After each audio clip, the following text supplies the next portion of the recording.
Hey, another atom. I'm hydrogen. Nice to meet you. How are you feeling about the jump? Hi there. I'm anti-hydrogen. You're anti-atom. And to be honest, I'm feeling kind of neutral. My positron and antiproton balance out, just like your electron and proton, right? Hey, yeah. You look just like me, but different somehow. Whoa, be careful. If we get too close, we'll disappear in a spark of energy. I'd like to stay in one piece. Oh, wow. Sorry. It's okay.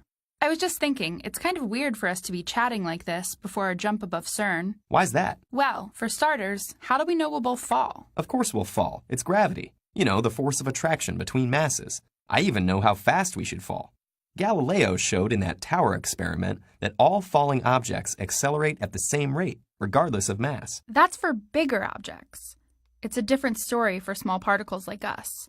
Our mass is so tiny that the gravitational force we experience is minuscule. And if the particles are charged, like my antiproton or your proton, then it becomes impossible to detect compared to the much greater electromagnetic force acting on them. But that's only for charged particles. You and I are both neutral. Our charges balance out. So the electromagnetic force is small, and the gravitational force should be detectable. I know mine's been measured. Because you're everywhere, but I'm kind of hard to find. Why is that anyway? Shouldn't there have been an equal amount of matter and antimatter created in the Big Bang? You'd think so. But then all of those particles would have annihilated each other into energy, remember? And the universe is obviously full of matter. No one knows why there's more matter than antimatter, which is why scientists are so interested in studying me. So where did they find you anyway? Actually, I was made in that lab down there. They needed an accelerator to make my antiproton because it's so heavy, just as heavy as your proton. Getting my positron was easier. It's much lighter, like your electron, and there are materials that naturally decay by emitting one.